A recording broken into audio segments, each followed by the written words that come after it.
On a recent occasion, Israeli Prime Minister Benjamin Netanyahu declared that Israel is, in his words, changing the face of West Asia. At first glance, this statement seems like just another headline from a region defined by rapid change and simmering tensions.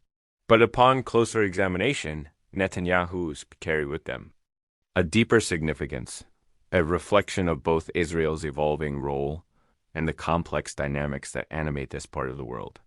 West Asia, more commonly known in the Western media as the Middle East, is a mosaic of nations, histories, rivalries, and aspirations. Calling it West Asia is not merely a shift in terminology. It's a reminder that this region is part of a much larger geographical and cultural continuum, one that stretches from the eastern shores of the Mediterranean to the heights of the Iranian plateau, and from the Levant down to the Arabian Peninsula. When Netanyahu claims that Israel is changing the region's face, what does he mean? Is this purely rhetoric, or is it rooted in concrete shifts on the ground, political, economic, or even military? To answer this, we need to trace back through recent history.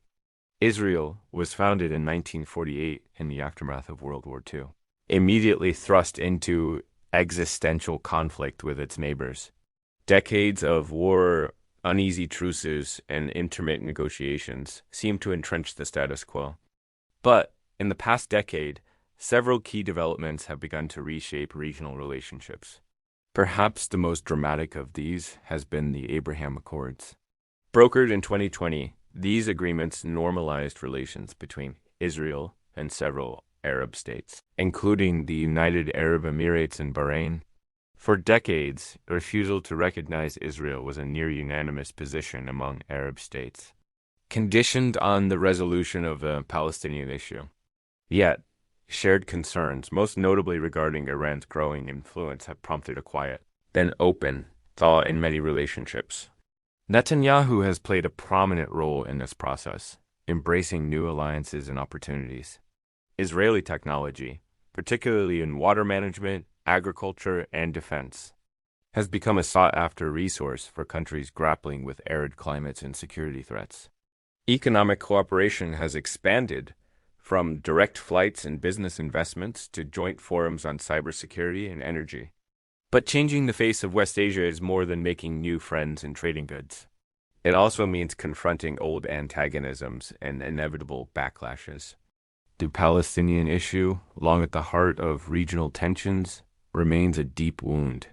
While some Arab leaders see normalization as pragmatic, many people in the region and within Israel itself view these changes with skepticism or outright opposition.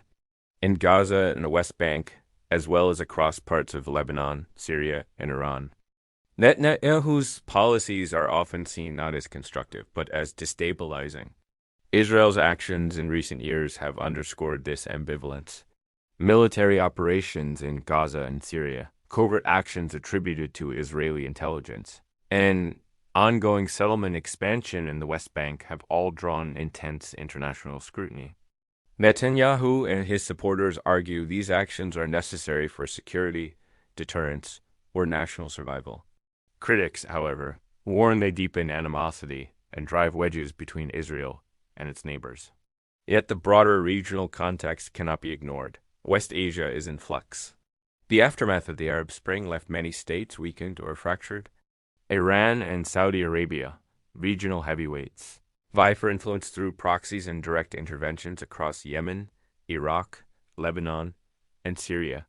In this landscape, Israel has positioned itself not just as a military power, but as a key player in technology, intelligence, and increasingly diplomacy.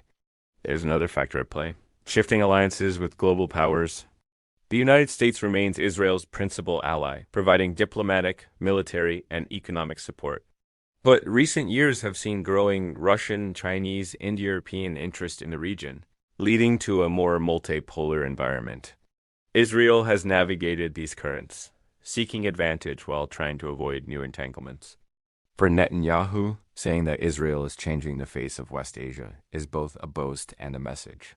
It signals to domestic audiences that Israel is stronger and more accepted than ever before. It tells regional rivals that encirclement is over and that Israel has options, friends, and influence beyond its borders. But this change is fraught with uncertainty. For every step toward normalization, there are challenges, renewed violence, shifting public opinion, and unresolved grievances. True change, real transformation will require grappling with the roots of conflict, not just its symptoms. In the end, Netanyahu's declaration may be more than rhetoric. The pace and shape of change in West Asia depends not just on Israel, but on how peoples and leaders across the region respond to both overtures of peace and episodes of conflict. Whether the new face that emerges is one of cooperation or remains to be seen. But what is certain is that the old certainties are no longer holding. The region is being reshaped, and Israel is, by design or by circumstance, a key part of that process.